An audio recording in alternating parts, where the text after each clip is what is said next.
23 февраль күнү Москвадагы Манас кинотеатрында белгилүү акын, жазуучу, драматург Бактыгүл Сейитбекованын «Чочун киши» аттуу китебинин ачылыш кечеси болуп өттү. Кечеге Бактыгүл Сейитбекованын окурмандары, жакын саналаш достору, калемдештери, жалпы эле Москвадагы чыгармачыл адамдар келип куттукташты. Бактыгүл Сейитбеков эжебиздин чыгармачылык кечесине жолугушуп, ушул жерге бир колдоо көрсөтүп, жакшы чыгармачылыгына ийгиликтерди коштоп, ушул эжекебиздин чыгармалары менен чоңоюп, эжекебиз Зура Соронбаева деген керемет жазуучу эжекебиздин чыгармасын аманатын аткарып, ошонун «Чочун киши» аттуу чыгарманын уландысын жазган экен, 3-чү китеби. Ошого келип отурабыз. Чыгармачылыгын албан ийгиликтерди каалайбыз. Дагы жакшы китептерди чыгара беришине тилектешпиз. Биз ар дайым эженин ушул «Чочун кишини» Зура Соронбаева эжекебиздин китебин кандай кызыгуу менен аркасынан кууп жүрүп окуган болсок, ушул китепти ошондой колдон колго өтүп, өз окурманын таап, колдон колго өтүп атып, тешилип, жыртылып кеткен китептерден болсун деп тилек кылат элем. Кыргызда айтат эмеспи, аккан арыктан суу агат деп. Бактыгүл эже өзүңүздөр билгендей, Токтогул жергесинде Семетечи Сейдана деген Кыргызстанда дегеле эң белгилүү ошо жалгыз деп айтсак да жаңылышпайм, ушундай жалгыз Семетей деп айткан биздин намустуу, салттуу ушундай бир апабыз бар эле, ошол кишинин кызы болуп саналат.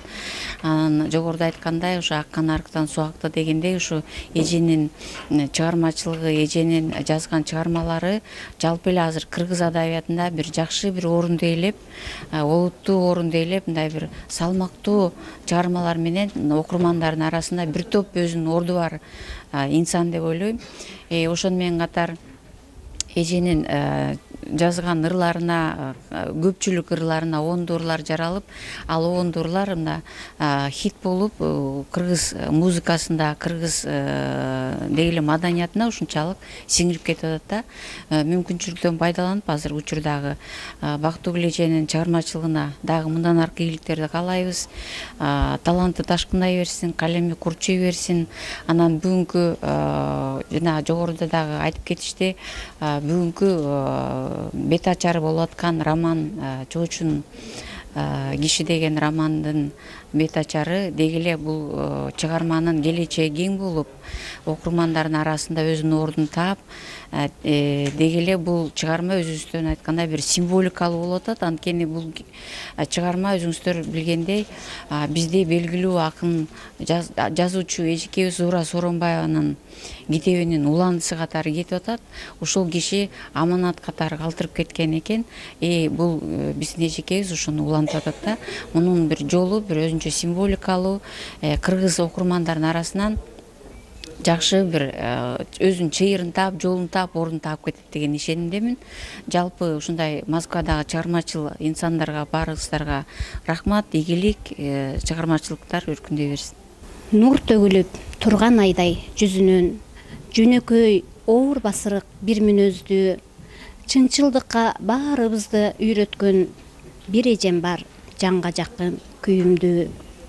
Бирөө күлсө кошулбаган, күлбөгөн, ката болсо оңдосун деп үндөгөн, жардам берип жакшы сөзүн аябай, жалкоолукту душманым деп сүйбөгөн. Сураарсыңар, ал киммекен айтчы деп, ал эжекем ырды сүйгөн жакшы адам, аруулукка өлбөстүккө жол берип, акын эжем Бактыгүл деп жар салам. Аруулукка өлбөстүккө баштаган акын эжем Бактыгүл деп жар салам. «Чочун киши» чыгармасын Сейитбекова жазуучу Зура Соронбаеванын аманатка таштап кеткен чыгармасы экенин айтты. Эми бул «Чочун киши» менин устатым, залкар жазуучубуз биздин Зура Соронбаева эженин «Чочун киши» деген романы болгондо биринчи китеби чыккан, экинчи китеби чыккан. Анан эженин ушу мен устатым болгондуктан эже ооруп калган убакта, ошо мен бир барып калсам, эженин ооруп калган убак экен. Анан эже үйүнө чакырып, мен барып, анан мурда эле мамилебиз бар болчу, ошентип барып келип турчубуз. Анан эже ушул «Чочун кишинин 3-сүн Бактыгүл сен жазасың деп аманат китеп болду бул. Анан мен алгач баш тарттым. Эже мен жаза албаймын, бул менин кудуретим жетпейт деп. Болбой эле эже сен жазасың. неге жаза албайсың, жазасың деп эле ушу эже чоң ишеним көрсөтүп, бир чай кайнамда ушул эже китептин бир өзөгүн айтып берди. Анан кийин өзүң кошуп көркөмдөйсүң деди. Мен кантип эже китеп, чоң китепти кантип жазам деп корктум, а бирок ошол көрсө эже экөөбүздүн акыркы жолугушуубуз экен. Эже ошо сага аманат деп таштап кетти эле. Мынакей эми ошо мен муну 4 жыл жаздым. Улам жазып таштап коюп, уламсын көзүмен карап ошо эженин чыгармасынан кем болбогон чыгарма болсо экен деп. Ошо 4 жыл аралыкта андан деле көп болуп кетти окшойт. Араң жазып бүтүп чыгарганы мына эми жарыкка чыкты. Бирок мени бир кубандырган нерсе эженин быйыл 95 жылдыгы. Ошол атайын деле мен ушуга туштаган эмесмин, бирок ошого туш болуп калып отурат. Тоскоолдуктар көп болду. Өзүмдөн өзүм кармалып, жазганымды компьютерден бир жоготуп жиберип, кайра жазып ушинтип. Анан бул китеп чыкканда чын эле кубандым аябай.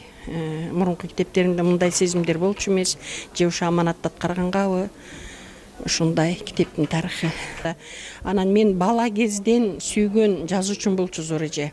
Мектепте ушул эженин Астрагүлүн, Жетимдерин, ушул китептерди, Жапай Роза китебин окуп, аябай мен жакшы көргөн жазуучум эле. Тагдыр экен, мен эженин шакирти болуп калам деп ойлогон эмесмин. Анан тагдыр экен, ушул эже менен эң жакшы эне баладай мамиледе болуп, эже ушуну кара көрүп, мен суранган да эмесмин муну жазайын деп. Ушу эженин бир ишенимине ээ болгонуна абдан сүйүнөм. Анан ушул китеп ушинтип жарыкка чыкты.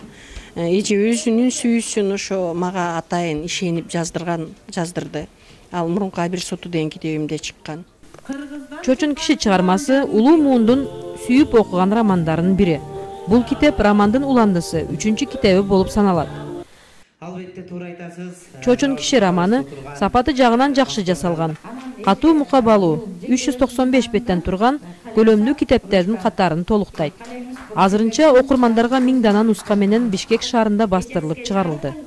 Кечеге келген Бактыгүл Сейитбекованын окурмандары, чыгармачылыкта тапкан достору, шакирттери каалоо тилектерин айтышып, белектерин беришти. Китепти автордун кол тамгасы менен алышып, сүрөттөргө түшүштү. Бактыгүл Сейитбекованын калемине таандык, белгилүү күзгүн өшөр ырын, жалпы келген коноктор кайра-кайра жандуу үн менен ырдашты. Аталган кечени уюштурууда Бактыгүл Сейитбекованын жердештеринин, атап айтканда, Москвадагы Токтогул коомунун колдоосу менен өттү. Кеченин аягында келген конокторго дасторкон жайышты. Бактыгүл Алымкулова, Мадина Жапарова, Венера Узбекова, Гүлдесте Капарова.